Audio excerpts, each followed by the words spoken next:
What's up everybody and welcome to the channel. So we have had the 2024 Alfa Romeo Giulia Quadrifoglio for the week and it's time to hit the mountains with it and test out the performance.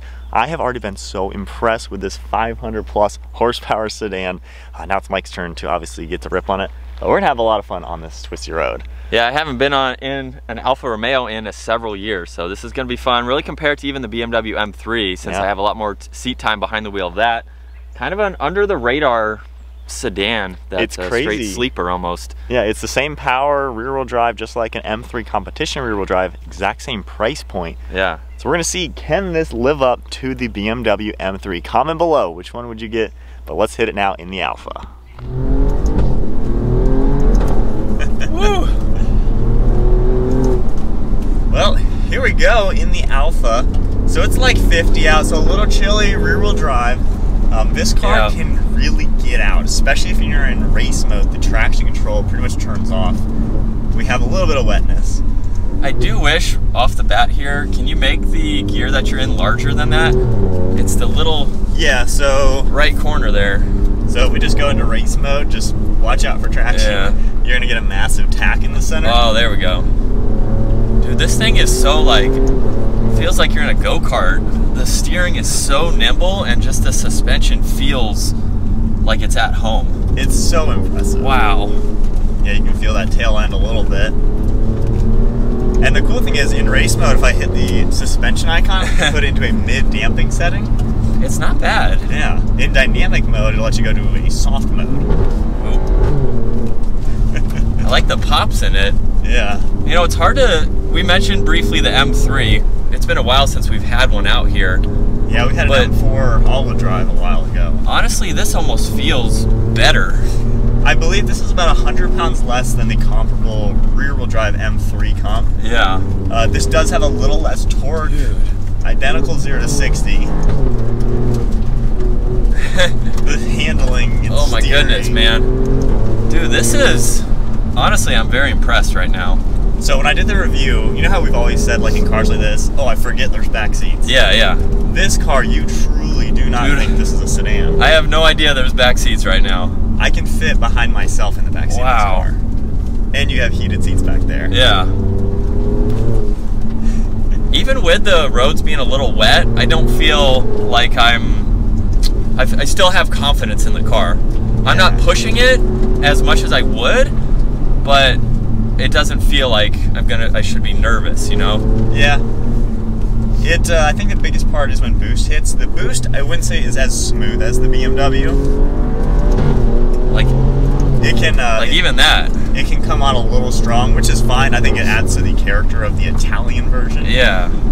But, yeah, the boost, I think, is what really can help it get out a little bit more. I wish it was a little louder. Yeah. But those pops there sound really good.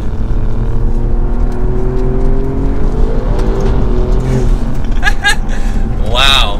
I think the transfer of power from acceleration to braking, it's so quick. Like, you can feel the power and then those brakes work so well. Dude, I am very impressed. This is a car that's kind of under the radar because you don't see them a lot. They're not as popular. Yeah. But man, if you really want to drive this for the performance that it has, I could see picking one of these up. And this one has the normal seats. You can get carbon fiber Recaro or Sparco seats. Even these ones, which are incredibly comfortable when you're on just the normal day-to-day driving. These massive bolsters, this grab handle I have, like, you really are in the car. It's really nice. And you drove our friend's, it was a quad, right? Yeah, he had one a couple of older model years, but it was like 600 to the wheels, full exhaust.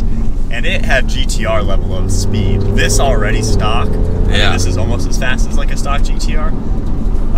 This thing already is thrilling to floor it in. It is. And his cartoon was awesome. It was so much fun. I do wish it was a little bit louder. I know some of the previous quads were louder. Like the I believe it was a 2018 was maybe the last one that I drove. I can see that. And it definitely popped a lot more than this. This, it's like from second to third I'll hear it, and that's about it. Which again, regulations and whatever they got to do. Yeah, I mean, that's not a downfall because you can change that on any car, really. But the way it comes out of the gate, like, and the power delivery, it is so smooth in the shifts. Oh yeah. Wow, man, like this? I mean, that's something that the car is so solid. It's so planted. Yeah, it has carbon fiber hood, carbon fiber roof, carbon fiber drive shaft. Like, there's so many very, very performance focused aspects to this car. Yeah. That you don't normally think about, and it shows even on a spirited mountain drive. And that was pedal to the floor out of that turn. We've got some dry roads here, and that, I mean, I'm at a loss for words. This thing is so composed. Like, so much fun. I have nothing bad to say about this. I mean, if you're someone who might get car sick, this might be a good car to try because it's so solid and confident. Yeah, I mean, that was nothing. So good.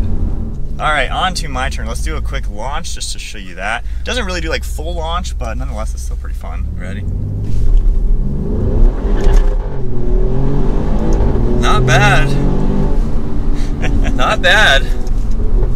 So I think my favorite thing is the steering. Dude, it feels so good. There was no understeer around there, and I think it almost tried to oversteer, but it didn't. It handles. Dude, you can feel the braking too, even as a passenger. I don't think we've ever hit that turn going full boost around it, you know? It might be a while since we've done that, yeah. Dude. Yeah. I would really love to now take the M3. I almost feel like this is going to be more nimble and more playful in the turns, where the M3 is more like serious and it might feel more heavy, you know? I feel like it's kind of a combination or a comparison like we did the Supra and the M2. Yeah. This feels like the Supra. The BMW is going to feel like the BMW. Like, this is more hunkered down feeling. Super nimble, a little playful. bit more, yeah, like the Supra, like a little bit more nimble, playful, and the BMW is going to be a little bit more luxury focused-ish, yeah, but still have that performance. It's just not going to be as tight. Yeah. And keep in mind, the M3 is like such a awesome car. Like, we're huge fans of it. Yeah. But you just feel so, the lightweightness of this car, it just feels so light. And yet it's still 3,800 pounds, so it's not like it's super lightweight. Yeah. But for a four-door sedan, it's quick, but for a car, it's impressive. It's quick. Yeah. Gosh. They definitely did a good job with this for the performance aspects. Oh, yeah. Wow. The steering is just unreal how direct it can be. I know, he was telling me that on our drive here, and I just turned it a little bit in a straight line, and we almost went back and forth because it was so tight. It turns way quicker than you would expect. Like, if you're going and you start to turn, you might turn sharper than the road because you're not used to how quick it can turn, which, I don't know, you don't realize how crazy a car can steer until you drive this car. Yeah.